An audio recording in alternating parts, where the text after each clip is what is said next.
Hi, guys. Welcome to the Conversation Shop. Today, my guest, Troy Boles, businessman, entrepreneur, he and I will be discussing making the transition from employee to business owner. Again, we're building on our last show where we discussed the monopoly analogy and we discussed equity. Now we're moving forward to discuss making that transition into becoming a business owner and truly participating in what we call the American dream. Troy, welcome to the show. Let's start by you telling my audience a little bit about yourself, who you are, and what made you want to have this discussion. Thanks for having me once again. Obviously, I love coming onto your show.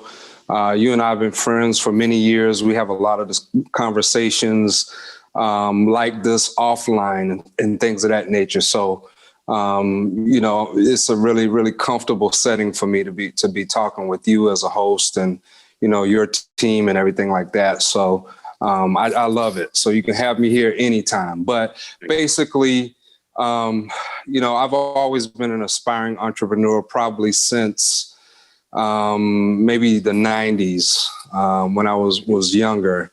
I just didn't know how to go about doing it properly, but it always appealed to me. Obviously, I worked jobs, for many years. I think my first job I ever had was a bag boy in a grocery store. You know what I mean? My second job, I worked on landscaping on Hilton Head Island on the golf courses in South Carolina. I've also worked in the restaurant industry for many, many years as well. So I've worked a number of different types of jobs, but it's nothing wrong with having a job. I want to just put that out there because jobs do teach you certain fundamental lessons and things that you need to progress. Okay. Mm-hmm. It's just, when I speak about entrepreneurship, I speak from myself and my perspective. I was never happy just having a job. Okay. Mm-hmm. Personally. Why? Because I've always been a little bit cocky, if you will. And I always had a problem with people telling me what to do ever since I was, a teenager, a kid. And a lot of kids probably have that issue, but I had it a little bit more differently. Like I didn't want nobody telling me what to do. Mm-hmm. So entrepreneurship was the logical path for me. Okay. And once I began that process, the beautiful thing about entrepreneurship is this: it's a blessing and a curse.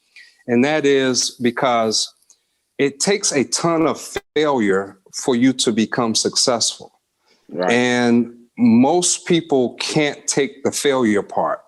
Okay. That's the difficult part about becoming successful as an entrepreneur, because you're going to fail more times than you succeed. Mm-hmm. I think a lion, if we can use the analogy of a lion in the wilderness, a lioness who does all of the killing out of 10 tries is only successful 4 times. So 60% of the time a lioness fails. Mm-hmm. Okay.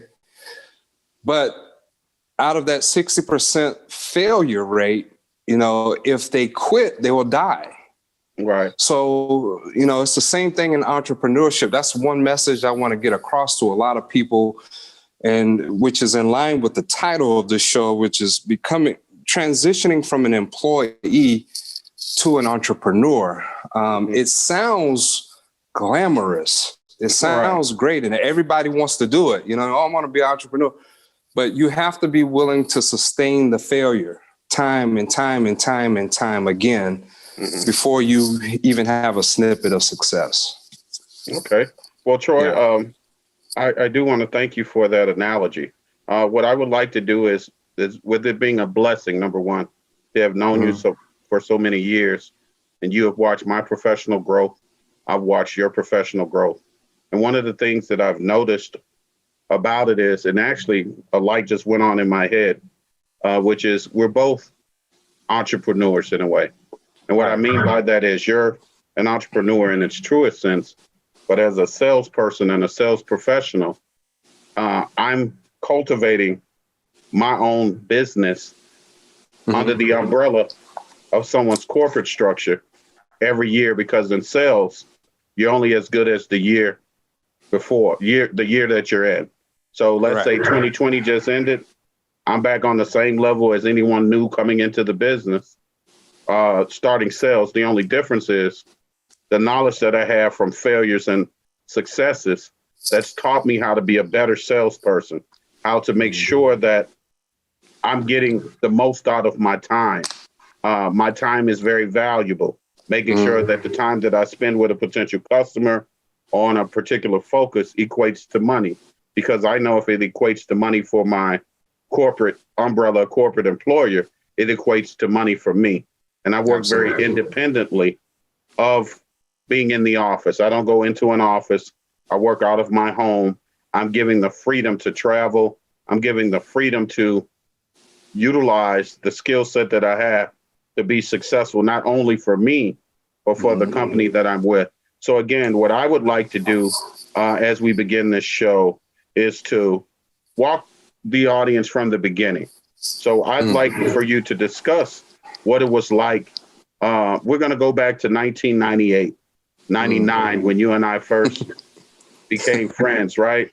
And we were talking about, because at that time, I was on the opposite end. I was 100% entrepreneur in business, with my uncle having a commercial cleaning business and working part-time in the restaurant business. And, you know, the conversations that you and I were having during that time. So walk me through that transition of, okay, working, you know, how did you get to the point of where you decided, you know, it's time for me to work for myself? Because what I want to do is give examples and speak to situations that the average person can relate to, because our lives, the things that we've experienced are mirrors into the lives of other people and young people that they're going through now. So let's take the rest of this first segment for you to explain, or you and I to have a conversation about the beginning stages. You know, how do we get from there to where we are now? And I want to give you the floor first to talk about, you know, your decision making to even get into the restaurant business. You know, how did you get into management? Because all of those things, you learned certain things along the way. You made certain connections along the way that helped you in becoming an entrepreneur, as well as our friendship and how we've motivated each other to keep focused and to keep pushing forward. So again, I want to turn the floor over to you initially for you to talk about that with the audience, and I'll add or chime in as needed.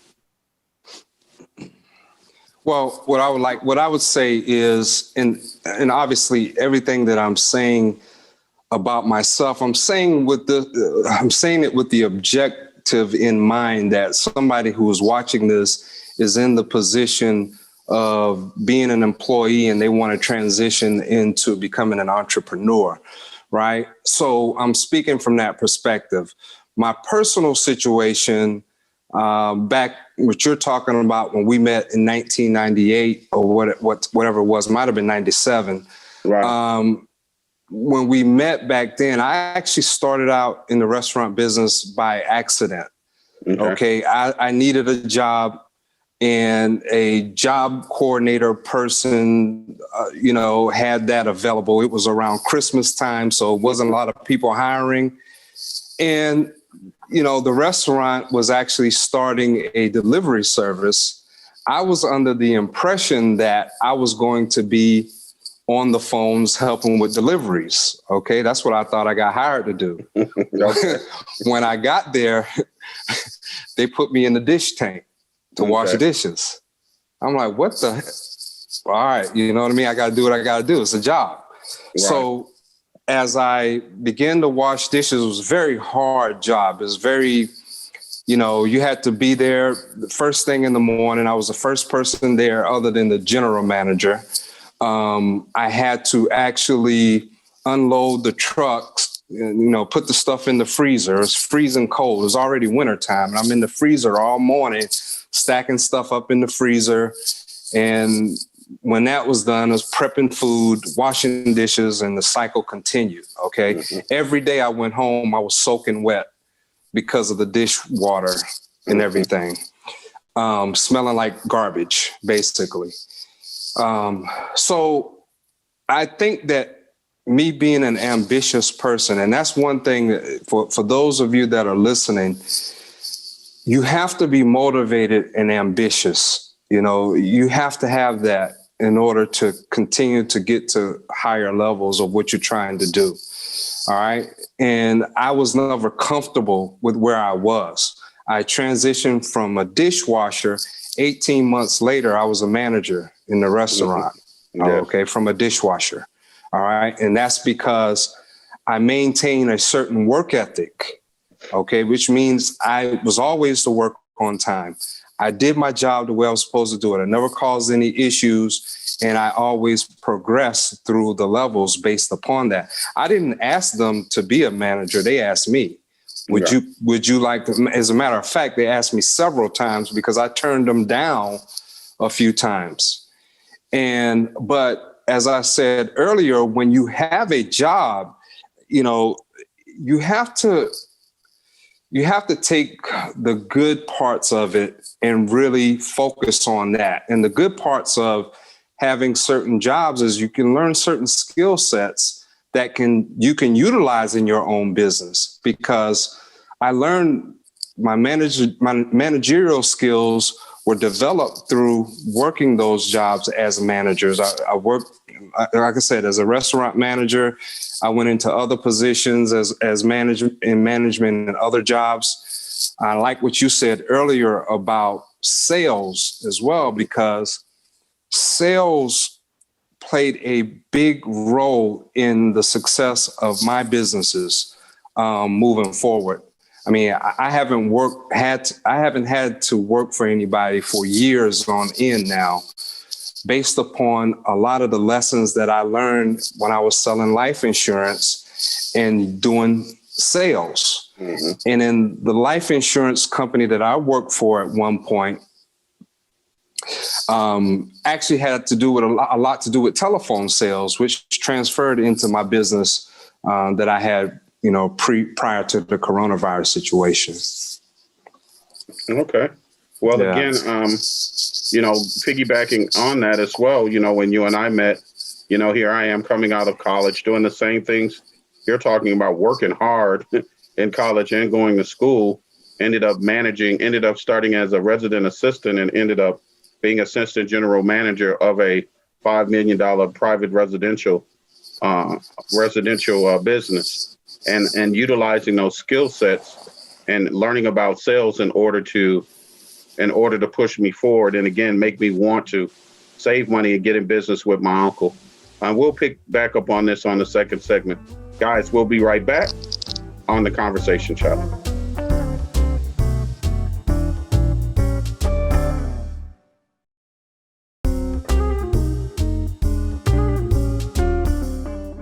Hi, guys. Welcome back to the Conversation Shop. Again, I'm here with my very special guest, Mr. Troy Boles, where we're discussing making the transition from employee into a business owner. And I'm Troy. I'm going to pick up where we left off on the first segment. Again, I was talking about how I had been working, you know, started working as a resident assistant in a private dorm or private housing, and ended up working hard to becoming an assistant manager. And actually those experiences, the responsibilities that I obtained had helped me make the transition into becoming a business owner, where my uncle had reached out to me to work with him within a commercial cleaning business, where we were entrepreneurs and we were working for ourselves. From there, moving to Atlanta, where I eventually met you because I was interested in, you know, we did commercial cleaning in the evenings, late afternoons. I wanted to make money during the day. And, you know, I became a server. And as we discussed previously, there's a humbleness that comes with that. But what also came with that was the ability to describe different things thoroughly in a very descriptive way. But also came the skill set that came with this were the connections with people that we met. And I explain to people all the time, you make great connections being a servant, if you're good at what you do, and humility carries you a long way. And that humility and humbleness that I've learned from being in those situations, I never lost sight of that. And I utilize that in my professional life every day. So again, as I moved with my uncle, we got contracts with banks. We got contracts with school systems. We got contracts with the Georgia Dome. So it was a lot of things that I was learning along the way, working with employment agencies, interviewing, looking at resumes, hiring, training of staff, and then the responsibility of making sure you're hiring good people to do what they say they're going to do. Because as you and I both know, there's a lot of people that say one thing and do another. Learning the lessons of hiring and working with family and friends is another great lesson to learn. Sometimes it's good. A lot of times it's the worst thing to do. So again, I just want to ask you to pick off, because I've been a spectator and from the outside looking in, watching your growth. So as you transition into management, and you're learning all these skill sets, I remember when you made the transition into, I'm going to be working for myself. So take me back to that week, that experience where you decided, Sedrick, I'm going to be working for myself. And one thing I love about what you did was you spoke your life into existence. Because I remember when you said what exactly you were going to be doing. And later on, you said, I'm going to be in position to hire people in my family to work for me. I remember that distinctly when you said, I'm going to do this for my wife. I'm going to have these things. So to me, that was the transition to you becoming from being an employee into your transition into becoming an entrepreneur businessman. So walk my audience or take me back to that space, because I guarantee there's a lot of people that can relate to that. Yeah. And I mean, that's a great point. And, first and foremost, as you alluded to earlier, a person has to make the decision. That's number one, that this is what I want to do. I want to be in business for myself. I want to make X amount of dollars per year. I want to live in a certain area. I want X, Y, Z, blase, blase. You have to make the decision. So I made the decision at a certain point. I can't even remember or pinpoint, because like you said earlier, it's a lot of things that you remember and see from the outside that I don't even remember exactly, and vice versa, right? Let me take you back a little bit, because for me, your transition was you were recently married, and at the time you were struggling in transition, and you were at, in downstairs in your in-laws' home. Correct. And you made the decision.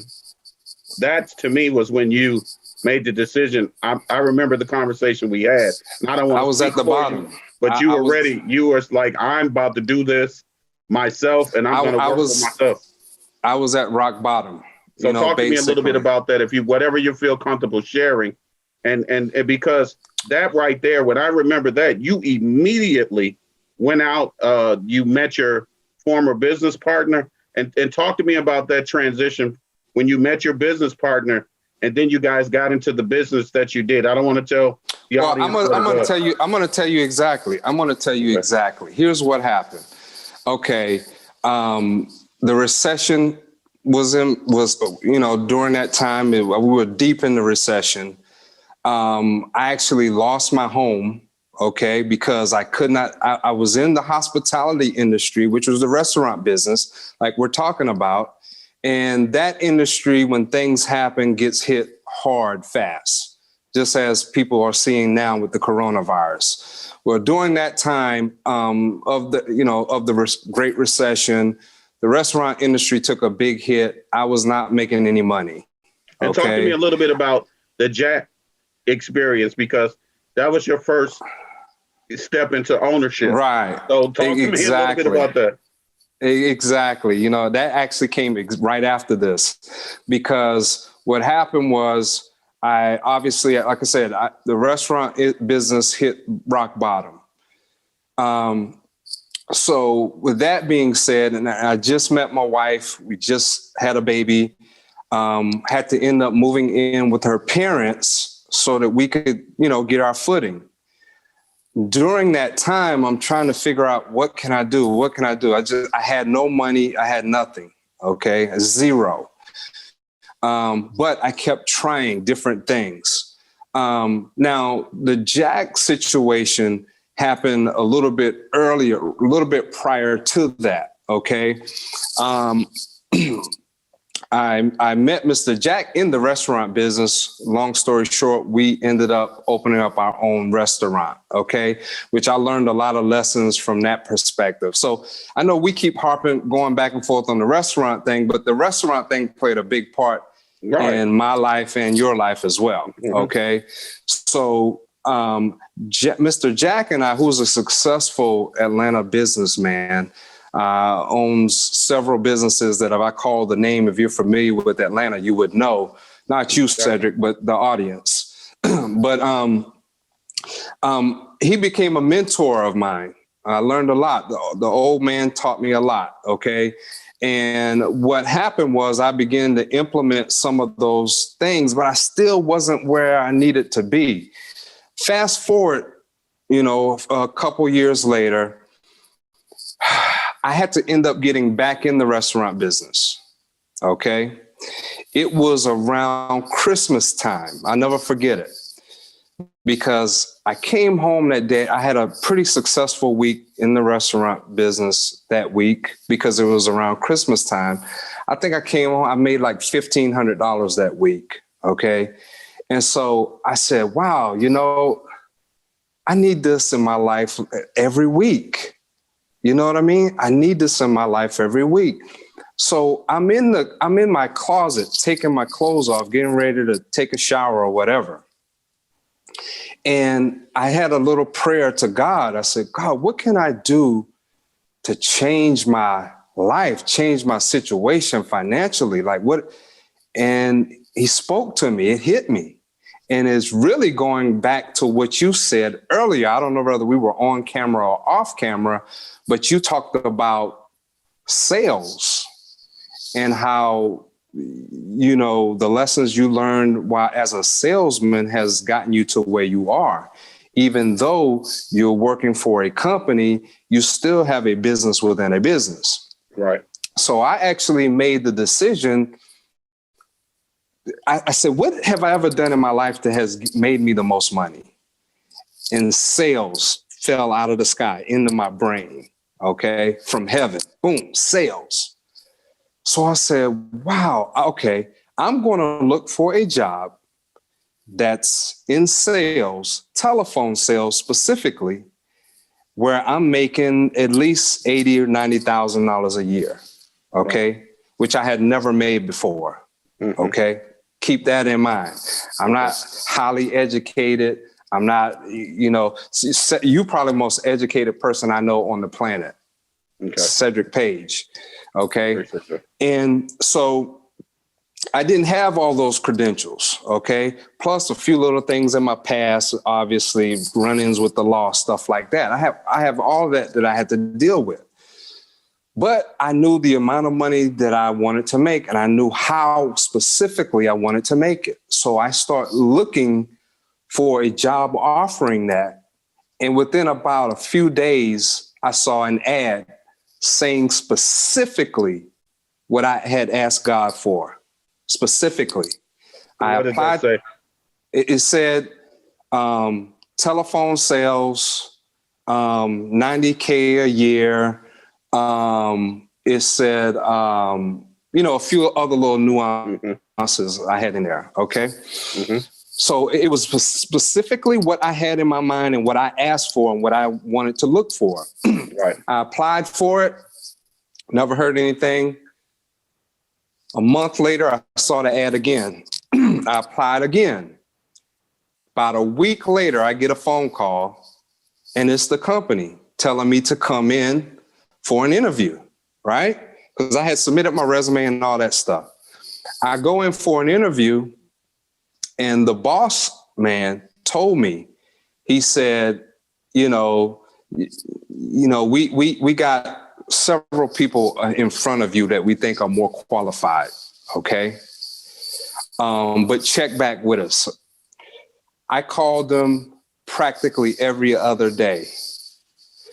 How's everything? Did you hire those other people? How's everything? I'm still available. Just wanted to call and let you know. Literally, I bugged this man for probably about 2 weeks, to the point where he said, you know what? Why don't you come in? Just go ahead and come in and let's talk again. Mm-hmm. And I came in and talked again, and he told me to my face, I don't want to hire you. You're not who I'm looking for. Okay. Mm-hmm. But however, I'm going to keep you in the queue, and I just want you to keep checking periodically.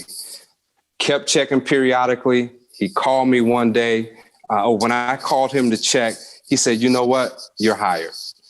And Hold that thought, we're going to pick back up on the next segment, because I want you to go into detail about that. And yes. Again, what you're talking about is diligence. What you're talking about mm-hmm. is you were doing the job prior to doing the job, is what Correct. I want you to realize, because you have to have follow through. He was mm-hmm. testing you. Mm-hmm. A lot of people who claim to have the education don't have that. You had the tools without you even knowing it to be successful in that industry that you chose. Right. And ladies and gentlemen, we'll be right back on The Conversation Shop.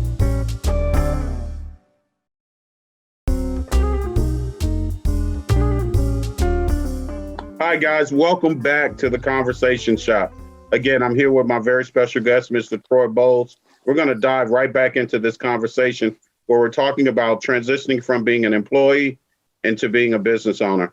And as Troy and I were talking about, we've kind of going over our experience together. One of the things that in our conversation that came to mind is inspiration, right? And pushing each other forward. Through my observation of Mr. Boles' journey, and through my professional life, Troy has inspired me in many ways.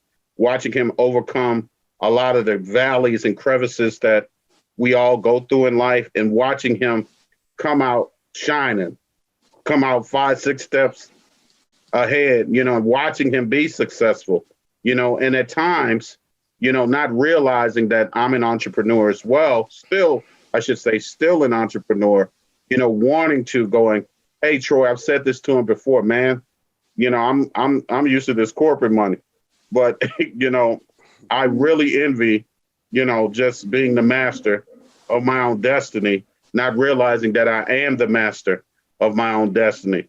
But the conversations that we've had and the blessings of his friendship, has pushed me in times to push me forward. And hopefully, my friendship in times of reminding him who he is and letting him know that my words are, I see you. I see you very clearly. And often we need reminders from people around us that don't need anything from us, that are true friends, to remind us of who we are and to remind us of what we represent. He's done that for me. Hopefully I've done that for him, because I've been amazed at his growth. I think he's inspirational in ways that towards the end, you'll find out with some of the things that he's doing to push you forward. And our ultimate goal for both of us is touching lives in a positive way and hopefully inspiring other people to be entrepreneurs or self-made. And one of the other things, before I turn the floor over to Troy, is implementing the things that we talk about in our own lives with our children. See, Troy and I teach our kids to not think like employees. We teach our children to think like business owners, employers. There's nothing wrong with working for someone else, but I teach my kids to be bosses, and he does the same. And Troy, in one of in conversations, talked about a quote by Martin Luther King, and I don't want to put words in his mouth by someone else that I think is very motivating and inspiring. And I'll leave it up to Mr. Boles to share that with you. But Troy, on the last segment, we were talking about you had put out to the universe. You wanted a sales job where you could be on the phones and you could make 80 grand a year plus. We were talking about when we last left off that you had reached out to a company. The gentleman you had met with said he really didn't want to hire you, but you kept your follow up. And then one day you called and he said, "Hey, you're hired. Come on in." So let's pick up there and really share your walk with my audience. Yeah, he didn't want to hire me at all, and he was upfront. His name was Jeff. He was upfront with me, and I respected that. He looked me in my eye. He said, "You're really not what we're looking for. I don't want to hire you. I have some better qualified," because it was dealing with the mortgage industry, which I had never worked in the mortgage industry before. I knew nothing about it really. So that's why he said he didn't want to hire me. He was looking for more qualified individuals, But what you said was the tipping point when you said the diligence, and just having the fortitude to continue to pursue, because I knew in my spirit because that's what I prayed for. I knew that was the one, but he didn't know that. You see what I'm saying? But me and God knew that. So he hired me, long story short.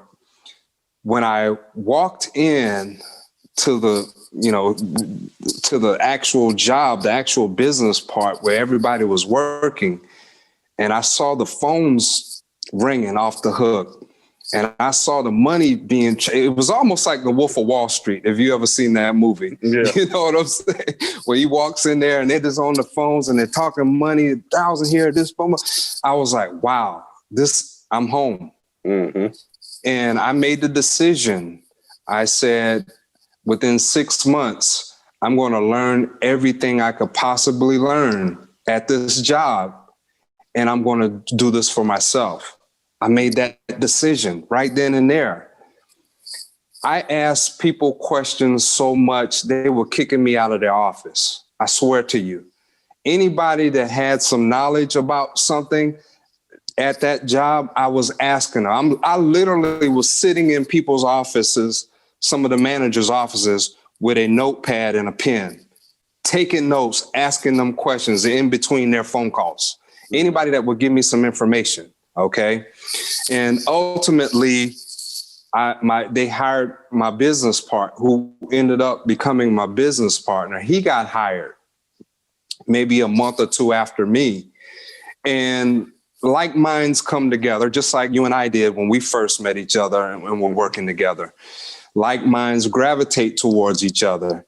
And he was already much more experienced in business than I was. But I had the fuel, the drive, and determination, okay, at that point. So when we came together, we made dynamite, okay? Right. And we decided we was going to start our own, and that's what we did. We started our own version of what this company was doing. And I can remember telling my wife when I was going to do it, I was like, we're going to start our own. She was nervous. I could tell. I could look at her in the face. She was nervous. But I wasn't, because I knew sometimes I can see the end. Like sometimes you have to be so in tune to what's going on in your life. You know what I mean? You have to be so in tune that you can see the end and work your way backwards. Yeah. You know what I mean? And that's what happened. And I ultimately, Sedrick, ended up turning what was my yearly income from working in the restaurant businesses. I ended up turning those yearly incomes into my monthly income, which is what Bob Proctor, if you guys are familiar with Bob Proctor, he talks about that. He was the first person I ever heard say that. And I was like, wow, that would be cool. Turn my yearly income into my monthly income. And that actually happened. That happened. Okay. But now I want to go back very briefly to what you said earlier, because throughout this segment, we've been talking a lot about the restaurant industry and service, okay? So 2 points I want to make about that, because some people may ask the question, how can I create a successful business, okay? Ask yourself, what service can I bring to people's lives? That's how you become successful in business. You take yourself out of it. I want this, I want that, I want to make this, take that out of it and say, what can I help other people do? What can I bring to the table to help people with? People need to be fed. People need to be clothed. People need all sorts of things. There's junk removal services out here. You don't think about little stuff like that. If people have junk piled up, they say, how the hell am I going to get rid of this? Well, somebody said, you know what? I'll start a junk removal service to help these people get rid of that stuff. And they're making millions. Okay. So we're referencing a lot about the restaurant industry and serving people. Okay. But as I spoke to you earlier, and I told you that in the Bible, it says, Jesus says, let the greatest among you, let him be your servant. You see what I'm saying? The greatest, people like Mother Teresa, Dr. Martin Luther King Jr., these are the greatest of our society, and yet they provided the most service and the most humble service. Don't leave Malcolm out. Malcolm was Malcolm. I mean, the list goes on and on. Malcolm X. I mean, we can go on and on down the line with that. You see what I'm saying? Hank Aaron just passed away the other day. Even though he was a baseball player, he was a servant of the people, especially the community in the Atlanta area. Okay. He provided a lot for young men and young women, especially in the African American community and things like that. So service is key, and service helps you to become a great person. You can't call yourself a great person, a dynamic person, and you're not serving anybody. Right. So that's a lesson for anybody that's watching this, and you think that you're great or you want to be great, then serve. Humble yourself and serve those people that are in need, or those people that are not as privileged as you are even. Exactly. Or what we call prepare the way, give back, share your knowledge. Don't just hoard it all to yourself. You know, there's other people that could, as you and I talked before, and when I go into the schools, I always talk about keys, right? We have keys that open doors. Remember, you and I talked about that. And a key doesn't necessarily mean you have to have a college degree. That's one key. But as you said, having diligence, you got the knowledge, industry knowledge on your own by being smart, asking questions of people who knew more than you. I call it not recreating the wheel. The knowledge base is right here. All you have to do is go sit with someone and ask the right questions to get the information to make you just as good or better than them. I always like to say the student becomes the teacher. Correct. Right? The student becomes the teacher. Correct. And then, you know, what you and I always talk about is preparing the way for others to come behind us. And, and as you were discussing, one of the things that I want to make clear to my audience is the positivity behind what you're saying, being of service to your community, being of service, and the humility that comes with that. You know, if you start a business from a very selfish place, a place of non-service, what I've found over the years, those businesses aren't very successful. No, they're not. Even the ones they may start out making money, but eventually something happens, something weird happens. People go to jail for doing shady stuff. You know, it is a testament to your character. It's a testament to your foundation. So if your foundation is faulty, it's not built on the rock, it's built on the sand, then we know those things don't last long. That's correct. But again, we're going to pick back up on this conversation, and we're going to transition into, you know, what you're doing now. How did you get into doing that?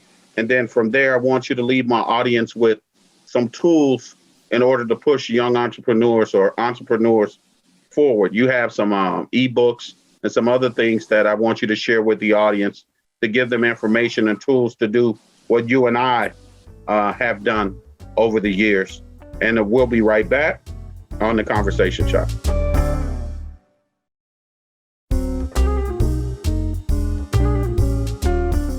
Hi, guys. Welcome back to the Conversation Shop.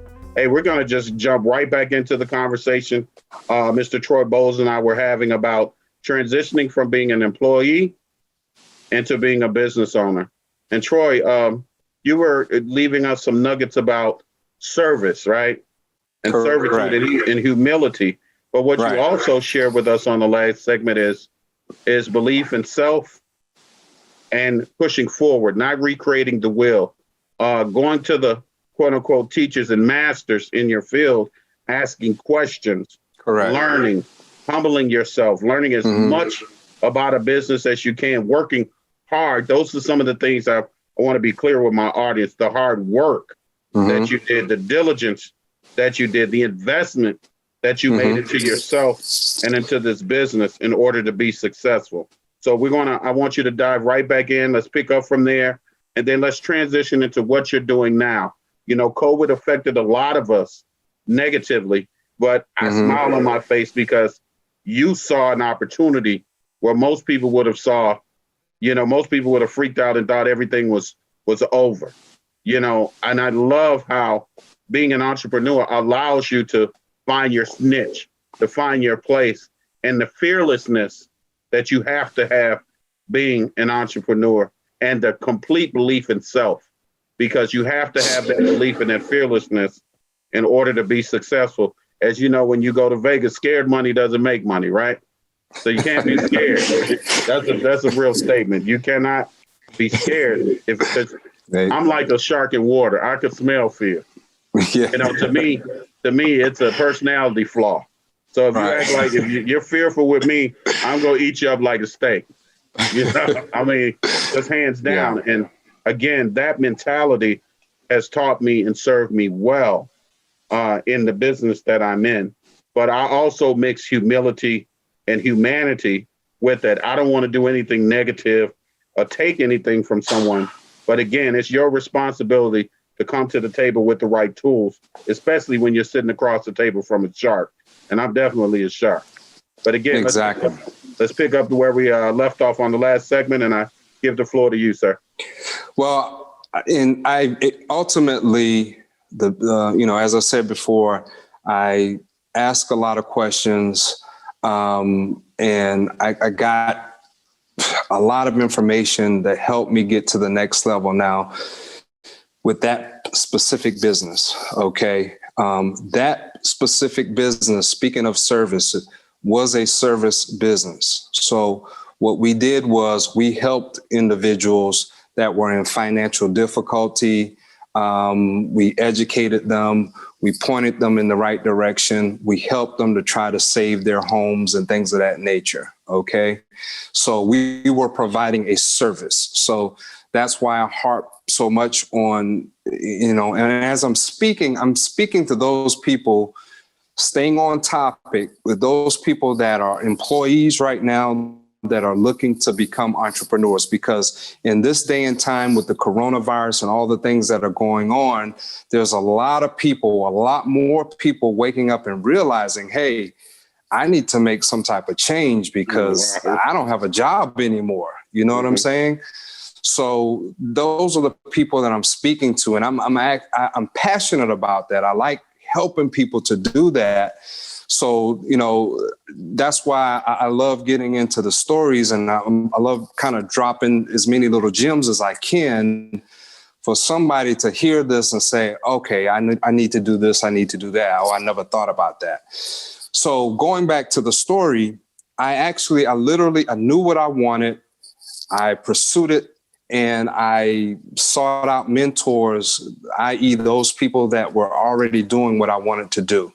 And I soaked up all the knowledge that I could get from them. Okay. People that were working in the actual company. I made the decision that I was going to do it on my own. Fortunately, I met a partner who wanted to do the same thing, and we teamed up. And that ultimately, I think, who is it? Norman Vincent Peale, in his book, talks about effective partnering. You know the book I'm talking about. What's the name of the very popular book? I can't think about it now. What's the name of it now off the top of my head? But one of the segments in his book, when he studied all of these successful people like Andrew Carnegie and all these people, one of the characteristics that positive thinking. Power of positive thinking. Okay. One of the things that all of these people had in common was the ability to partnership effectively with others. Okay. Now, that person don't have to be your direct business partner, but maybe that person is able to do something that can help you get to the next level. You see what I'm saying? No one can get to the next level without effective partnering. So in a nutshell, that's what happened unbeknownst to me. Wasn't planned. It just happened. I met an effective partner, and when we teamed up, we were able to take what we were doing to the next level. Okay. And ultimately went from zero to creating a 7-figure business. Okay. Our business was worth 7 figures ultimately. And I got it to that point. Ultimately, he branched off and did some other things on his own, and I stayed in the business and got it to that point. Now, I got it to that point by sitting back and thinking constantly, how can I improve? How can we make it better? How can we get more customers? How can we always asking the question, how? Okay. Never hitting a roadblock and saying, oh, because I'm gonna be quite honest with you. Several different people told me when I was doing that business that I couldn't do it because you're not an attorney, you're not a finance person, you're not this, you're not that. I didn't take that that just didn't sit well with me. I said, it's like, it's gotta be a way that I can do it without having all of those credentials, right? So I'm saying that to say this, if I had listened to people, I would not have created what I did and been able to do what I did if I listened to people, okay? Yeah. In my mind, I said, this is what I want, and I'm not gonna stop until, you know what I mean? I would have to be completely shut down and out of all resources and everything to stop, okay? And so I didn't stop and ultimately grew it into that. Now, 2020 comes around, okay? Coronavirus, all right? When coronavirus hit, it literally shut my business down completely, okay? Zero. Went from making money, doing this, living this lifestyle and having what I need for my family to zero, okay? But I had other businesses that I was working throughout, even before the coronavirus hit, just wasn't putting a lot of attention on them. And even during the coronavirus, I started a trucking company because I knew I needed some other avenue to generate a cash flow. Because at the end of the day, the bottom line is cash flow. Mm-hmm. Okay. It sounds good to say, oh, I got a business. I'm a business owner. I do this, I do that. But if your business ain't making no money, you don't have a real business. As a matter of fact, I have a video about that. Okay. You just have a pipe dream. You just got a pipe dream. You know, you don't have a bit, and that's fine. You know, we all got to start somewhere. Right. But ultimately, people have to know that you have to understand how to generate a cash flow from your business. Now, shameless plug, as I say that, for all the listeners out there, there should be a link attached to a webinar to where I'm actually going in more detail about these things and teaching you and helping you how to generate a cash flow for yourself, how to generate higher credit score, how to generate business credit, how to actually start a business the right way, because it's more than just slapping up an LLC and having at it. Even the intricate details of the name of your business is important. Do you know that you can name your business something, a certain name, and you won't be able to get a merchant account to be able to receive money because of the name of your business? If you create a business, let's say you have the word credit repair in there, a merchant service so that you can collect your money from your customers won't even allow you to get an account because the name of your business has credit repair in it, or financial services, or foreclosure, or, you know, there's a number of different things you're not even supposed to name your business. People don't know that. So in the webinar, which is called the Money Domination webinar, in the webinar, you will learn all of these things. Again, how to name your business properly, how to set up your business properly, how to build business credit properly, how to generate a cash flow, how to create a service business that will make you money from home. All of these things are in the webinar. And if you want to go even deeper than that after the webinar, the webinar is free. But if you want to learn even more, I've created what's called Moneymakers University, where I actually teach you step by step, more intricately, how to do these things. And this is very important, not to get long-winded, but this is very important because we live in a day and time, folks, where there's about to not be a middle class anymore. It's either going to be poor or rich. Right, basically. Okay. You know what I mean? So it's better to learn how to be on the rich side. And if you want to be on the rich side, you're going to have to learn these skills. Simple as that. Let me add real quickly, Mr. Boles. What you're talking about is creating a skill that a robot can't take from you or do. Exactly. It can't be automated. We can't have AI do this for you. So not to cut you off, I'll let you finish real quick. I actually talk about that in the webinar. There's a segment about that in the webinar. And, you're relying on these, you're doing these unskilled labor type jobs and even some other type jobs. Ultimately a machine is going to take that from you. Okay. But there's certain entrepreneur skills that no matter how many machines they make, it won't take it from you. And you need to learn those skills. Well, Troy, real quickly before we end today, leave my audience with some words of wisdom prior to us ending the show.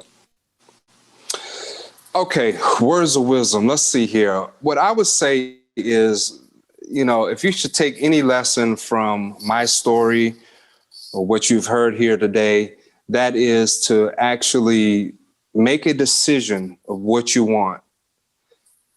Don't let anybody talk you out of that decision. Okay. In other words, don't let anybody make you feel like you can't do it. Okay. Because we were raised up as children to believe that we should put limitations on ourselves. No, you shouldn't do that. No, don't try that. No, that's for them over there. So remove those limitations, decide what you want, and actually find yourself a mentor that can help you. All right. Everyone needs a mentor. Barack Obama had a mentor, right? Michael Jordan had a mentor. Tiger Woods had a mentor. Malcolm X. You and I had mentors. We had mentors. Malcolm X, like you spoke about earlier, who was his mentor? Elijah Muhammad, right? Yeah. You see what I'm saying? So all the greats have mentors. Find yourself a mentor and you can do it. But again, check out the webinar. There should be a link somewhere in the description of this video, what have you. I'm Troy Moneymaker. That's what they call me. My real name is Troy Boles. Hey, and Sedrick, I appreciate you. I love the show. Like I said, you have been one of my mentors. It's sitting right here on the screen. Sedrick Page, that's one of my mentors. I appreciate that. You've been so, hey, thank you, man, for having me on the show. Not a problem, Troy. I thank you again. And again, you have definitely been one of my best friends, but also an inspiration to me and also a mentor. And as I close the segment off, guys, remember the sky is the limit. The only limitations are the limitations that we set for ourselves. I send you all blessings and well wishes and see you next time on The Conversation Shop.